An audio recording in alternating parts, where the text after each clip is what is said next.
Suspense.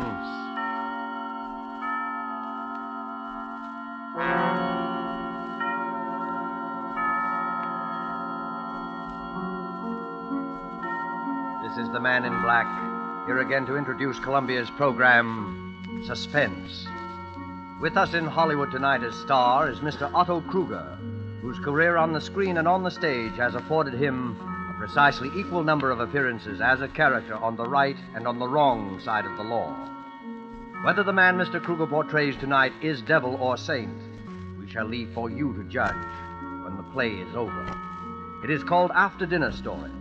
The author is Cornell Woolrich, the radio adapter Robert L. Richards. And so, with the performance of OTTO KRUGER as Mr. Hardecker, who told this extraordinary after-dinner story, we again hope to keep you in suspense.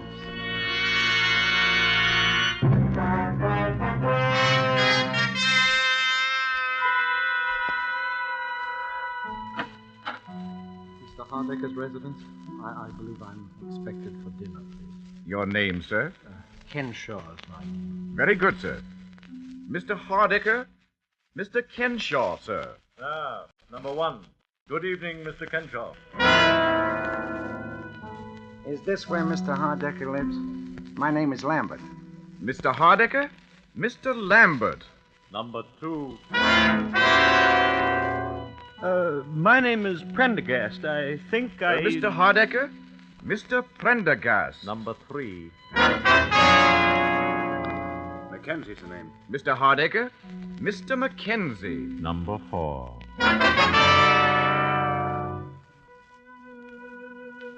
One, two, three, four. So you're all here, gentlemen? Yes. Then suppose we go into dinner, and after dinner I shall tell you why you are here, what I have in mind. In fact, I shall tell you in the form of a story, a sort of after-dinner story. All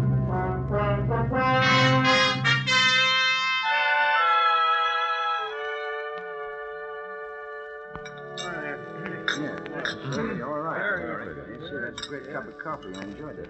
You pass that, please. Thank you. Well, gentlemen, did you enjoy your dinner? Yeah, it was swell. Then, if you'll excuse me for just a moment, I have certain instructions to give the servants, and after that I shall rejoin you. I shan't be long. Certainly. Well, what did that crack mean? Certain instructions to the servants. How should I know? I don't like the looks of the whole thing. Why all the mystery? Well, I suggest that you have patience, Mr. Prendergast. Mr. Hardecker clearly intends to tell us in his own good time. Yeah. And another thing. I don't eat in those fancy Park Avenue joints as a rule myself, but I've seen them in the movies. They always pass the food around to everybody. They don't bring it out of the kitchen already on your plate and just hand it to you. Well, what possible difference can that make? Well, I don't know, but I know it ain't right. No. None of it's right. Why does a man invite four perfect strangers to dinner? What is this thing he has in mind for us he keeps talking about? Well, all I know, he says he'll make it worth our while, and I can use a little of that worth your while stuff, the way business has been lately. Obviously, the connection between us is that we were all in that elevator a year ago. Oh, what of it? There's no mystery about that. The police cleared that up the very next day. Maybe Mr. Hardecker doesn't think so. Sorry to have kept you, gentlemen. Now, suppose we get down to business. Mr. Hardecker, none of us wish to seem rude, but we were just wondering what this business is all about. You had come to the obvious conclusion, of course, that it has to do with my son. Well, yeah. I don't see why we're all sorry, naturally, but that's all over and done with. Yes, and almost. But there are one or two little details that I thought you gentlemen might help me to clarify. Oh, sure. Oh, well. Fine. Yeah. Well, then, if you don't mind, I know you must remember most of it, but it's almost a year ago. I'd like to go over the whole story from the beginning. Well, that's all right. Well, it was just before 5 in the afternoon on August 30th of last year when the matter which concerns us here this evening had its beginning. And on that day, and at that time, all four of you, perfect strangers, who had never seen each other before in your lives, found yourselves, for personal and business reasons of your own, on various floors of the Norfolk building in Midtown Manhattan, waiting for the express elevator to take you to the lobby. The first passengers were on the 21st floor. 21. Going down, please. Express car, going down. There are now 3 men in the elevator.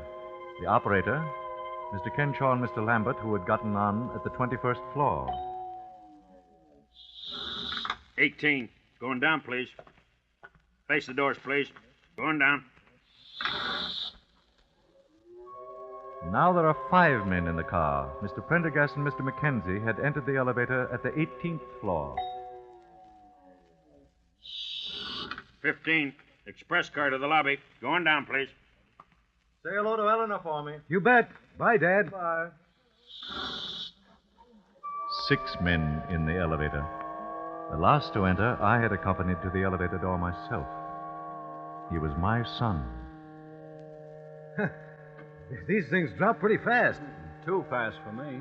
Hey, this baby is moving. Hey, look! We can't stop it. We're out of control. Stop it. Look out. We're going to hit. Do something.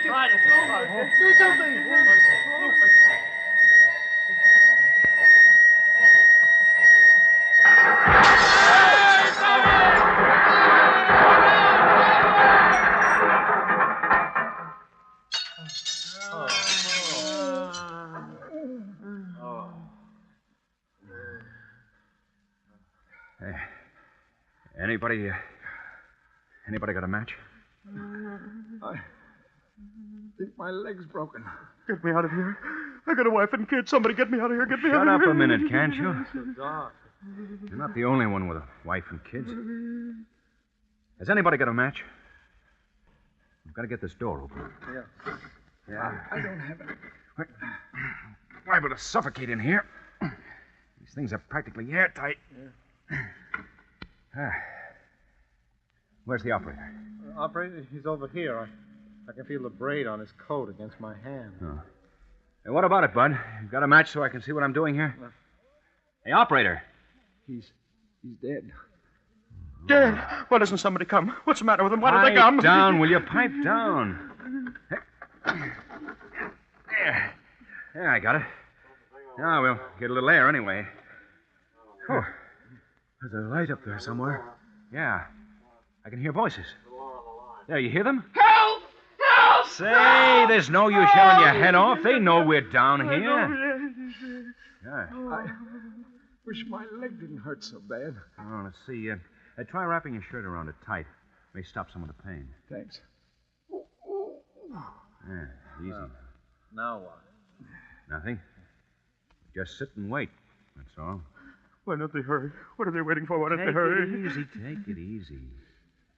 You could be worse off. Worse off? Yeah. Like this poor guy, the operator. He's dead.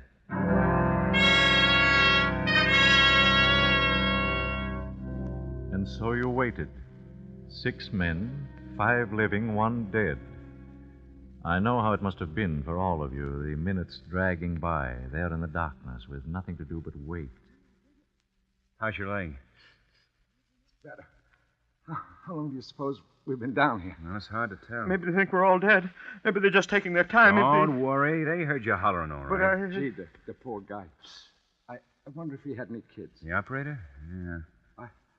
I often wondered sometimes what would happen if one of these things ever slipped. Well, now you know. I'll never ride in one again. So he's going to walk up 68 stories to the Rainbow Room. I don't go to the Rainbow Room.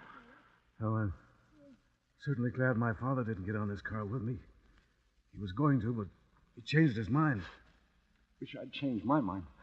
You know, if I hadn't gone back to make a phone call, I'd have been on another car. What's the use of wishing? Okay, it's happened, and here we are.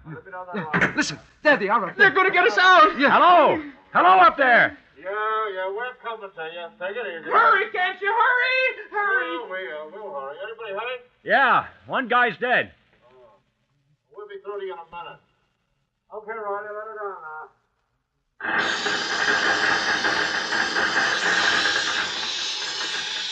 Look at that light up there. Acetylene torches. Yeah, they're gonna cut a hole in the roof. What a racket. Oh, I'm nearly deaf already. Listen, you guys. We're coming through, see? Watch out for spots. Shut your eyes and stand back against the wall. Okay. I I never knew those things made so much noise. It's because we're closed in. No! What was that? I don't know. I thought I heard somebody holler. Yeah, so did I. Must have been one of those guys up above. Those sparks are enough to blind you. Well, don't look at them. They will blind you. One went right by in front of my face, right across the car. They couldn't have. They're dropping down. Did you see it? It was awful bright. Oh, just a reflection. Don't look at it. I guess they got it cut through. Phew, yeah. I couldn't have stood much more of that. They're pulling off the top. It won't be long now. All right.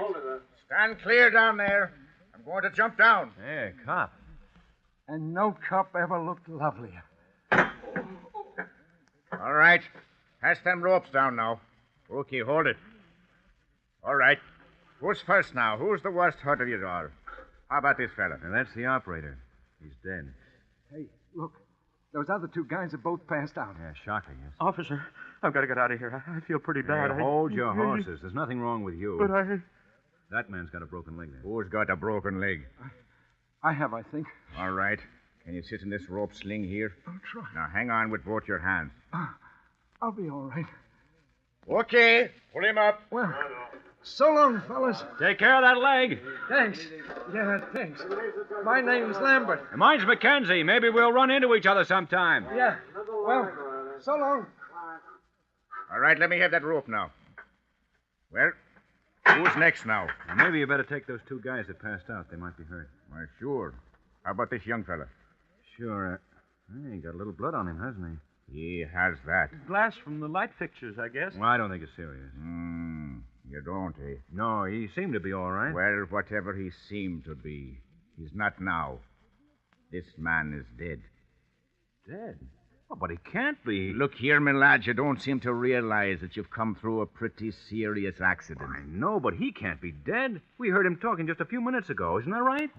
Yes, I heard him. Well, sure. He was talking to us here in the dock. He said something about being glad his father wasn't on this I elevator. can't help what he said or what you heard him say. This man is dead.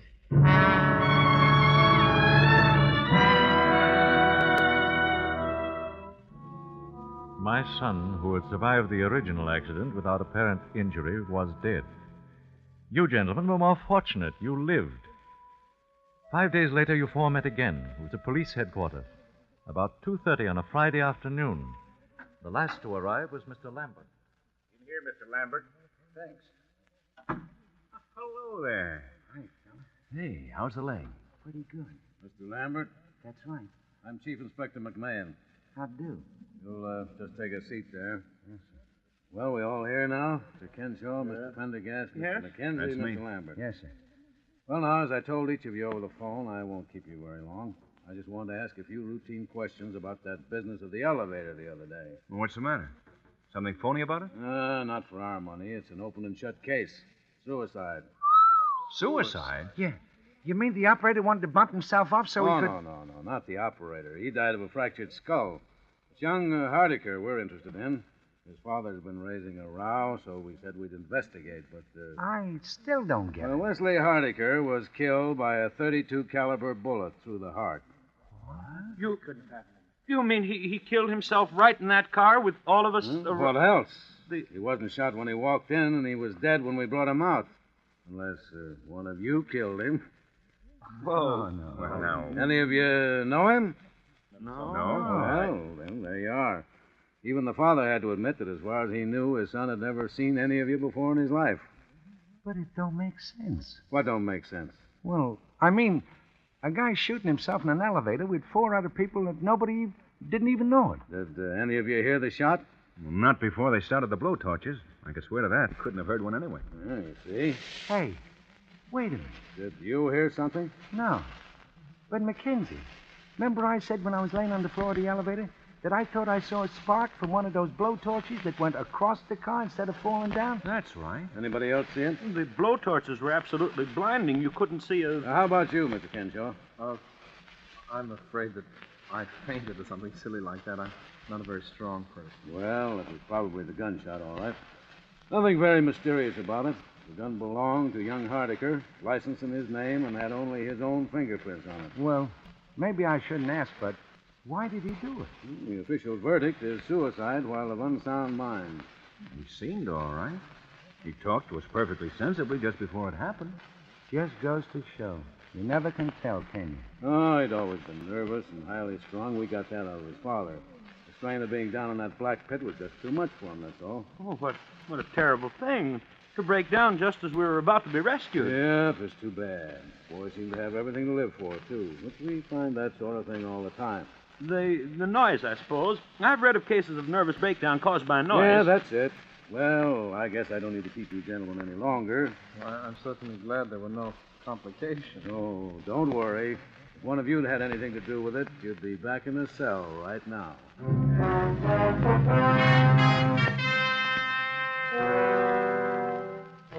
That was almost a year ago. Last week, each of you received a phone call from me. I can well understand and sympathize with the fact that you were somewhat astonished, perhaps a little suspicious of what you heard. I don't doubt that most of you debated at some length in your minds the advisability of accepting my invitation at all. You, for instance, Mr. Mackenzie, you are married, as I remember. I imagine that you talked quite seriously with your wife about the whole affair. I phoned your home, I believe, at about 8:30 last Monday evening. Yes? This is Mr. Mackenzie speaking. Well, I'm sorry, but I don't seem to place you. Oh, of course, Mr. Hardiker. Well, frankly, I don't see the point. You don't know me, and I don't know you. Yeah? Yeah, I see. Well, all right, Mr. Hardiker. I'll be there. That's a funny name. Who was it, dear? His name is Hardiker. The father of that boy who killed himself in the elevator last year. Oh? Well, what does he want? He wants me to come to dinner with him on Saturday at his home. Why, how lovely. He's a very important man, isn't he? Did he ask both of us? No. As a matter of fact, he's asking the 4 men who were in that elevator with his son when he died. What a strange idea. Seems sort of gruesome to me. Yeah, that's what I thought. Didn't he say anything? Oh, he said quite a lot. Well, what did he say? I was just thinking. Oh, now, please, Stephen, don't sit there and be so tantalizing. What did he say?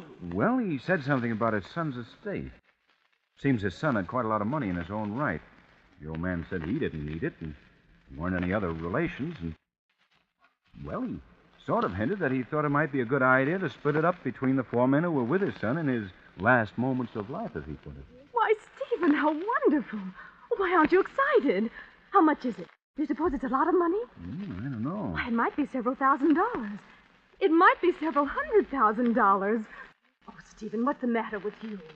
Well, just such a crazy thing to do, that's all. I don't see that makes any difference.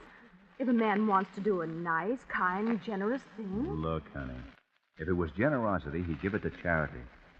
If it was a sort of memorial to his son, he'd set up a scholarship or build a hospital or something. Well... The old man was pretty broken up about it when it happened.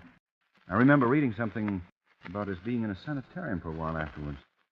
And he never did believe the verdict of suicide. The police as much as told us that at the time. How do I know he doesn't think one of us killed the boy? Oh, that's absurd. All right. But anybody who's crazy enough to divide up a wad of dough between 4 perfect strangers is crazy enough to think a perfect stranger killed his son. Oh, why, that... Maybe he thinks we all did it. Maybe he's wacky and has some crazy idea about revenge and is going to use the dough as bait to get us all together. I hadn't thought of it like that. Perhaps you ought not to go. I already said I would. Why, anyway, maybe it's on the level. Stephen, do you still have that gun you used to have when you worked at the bank? Yeah, I have it there. I think you ought to take it with you Saturday night. Honey, I think you've got something there. I think that's a very good idea.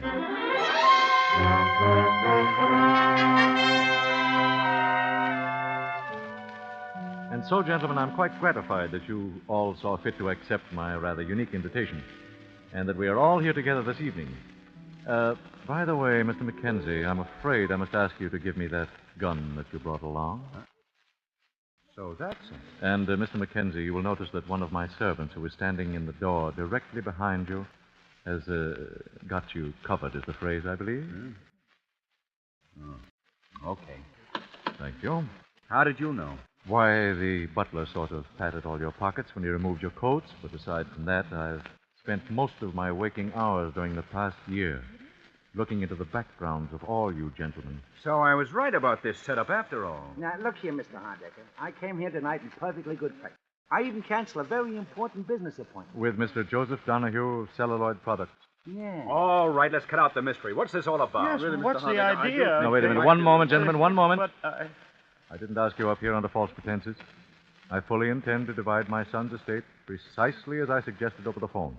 I sincerely hope you don't resent my investigation of your backgrounds. Well, gee, Mr. Hardecker, my background isn't much, I guess, but... Perhaps we all owe you an apology, Mr. Hardaker, but you must admit the whole thing's been a little strange. It has indeed been very strange. I think, however, that phase of the matter is about over.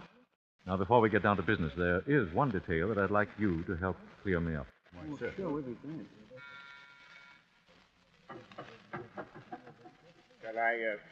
Shall I bring it in now, sir? If you please.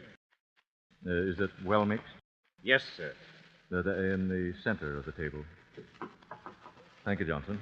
Now, please see that we are not disturbed on any account whatsoever. Yes, sir.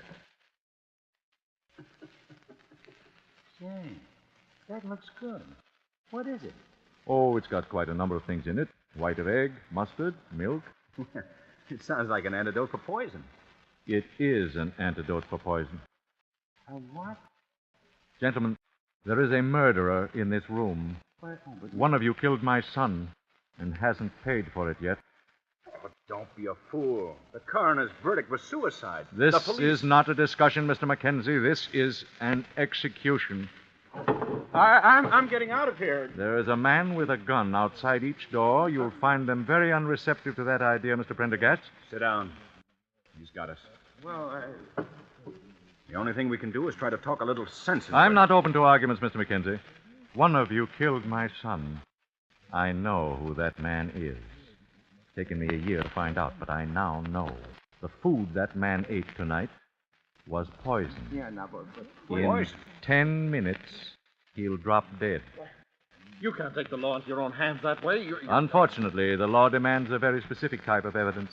The police, whom I consulted repeatedly, do not believe it possible to get a conviction on the evidence I have. And therefore, the conviction must come tonight. Well, you wouldn't dare. You couldn't kill a man in cold blood that way. There is an alternative, Mr. Prendergast. It is there in the center of the table. The antidote. Oh. The murderer may either confess his crime by drinking the contents of that bowl, or he may keep silent and go to his death here tonight. Privately executed for what cannot be publicly proved. But they could send you to the chair for that. I am quite aware of that contingency, Mr. Crenshaw, and quite willing to accept the consequences. But the murderer will have gone to his death before me. But how do we know you poisoned the right... The murderer knows, Mr. Prendergast. The rest need have no fear. Hey, I think the guy's crazy. Maybe he poisoned all of us. Look, Mr. Hardiker, this whole thing is insane. Nobody killed your son. As to that, we shall shortly see, Mr. Mackenzie. The man who killed my son has approximately 7 minutes to live. 7 minutes. It's me. I know it's me he's poisoned. My whole insides are on fire. It's me he's Don't poisoned. fall for it unless you're sure. The whole thing may be a gag. I assure you, nothing has ever been more serious, Mr. Mackenzie. I don't feel so good myself. Neither do I. Probably just indigestion. After dinner story like this is enough to give indigestion to a horse. No kidding. Hey, supposing this guy's a maniac. Suppose he just made it all up in his own head and poisoned all of us. Listen, Mr. Hardiker. Let me just tell you this. If I come out of this alive, I'm going to beat your brains out. If it's the last thing I do. I can't stand it. Mr. Hardiker, I didn't do it. I swear I didn't. I didn't do it. Shut up. 5 more minutes. Hey, I feel awful. Maybe we all ought to take some of that stuff, just in case. Yeah, that's it. We'll all take it. Yeah? Who'll take it first? Unfortunately, gentlemen, there's only enough antidote for one. Even if you're right, Hardiker, this is no way to do... This is my way. You're crazy, I tell you, crazy! Perhaps. Have you a son? Look! Kenshaw!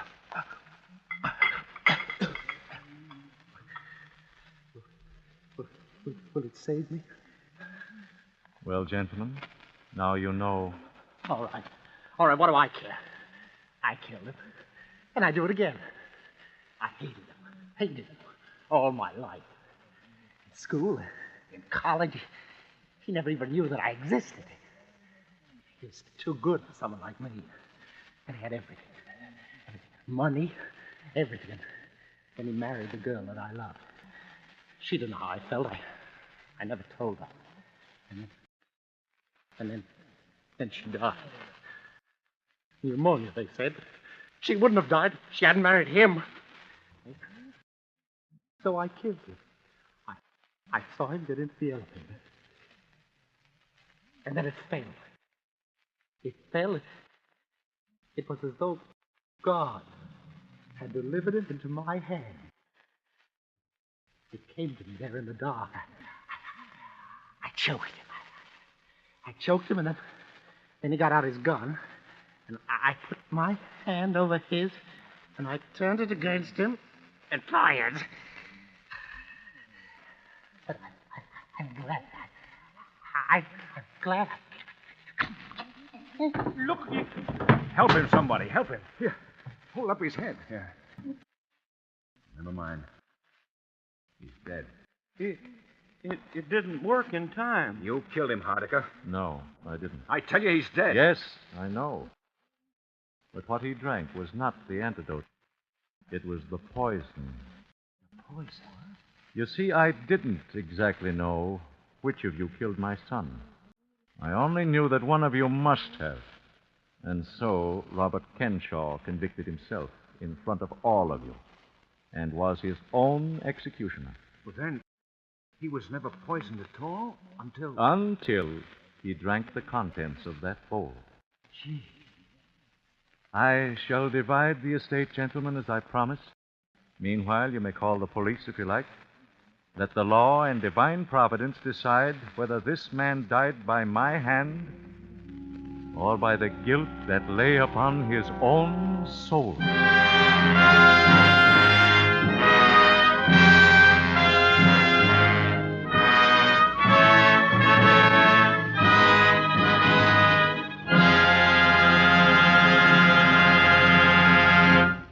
And so closes After Dinner Story by Cornell Woolrich, starring Otto KRUGER.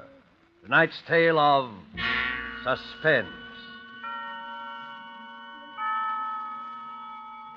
This is the Man in Black, who conveys to you Columbia's invitation to spend this half hour in suspense with us again next week, same time, when our star will be Gene Lockhart in the suspense play called Statement of Employee Henry Wilson. The producer of Suspense is William Spear, who tonight also directed the broadcast, and who, with Lud Gluskin and Lucian Malowick, conductor and composer, and Robert L. Richards, the radio author, collaborated on tonight's Suspense.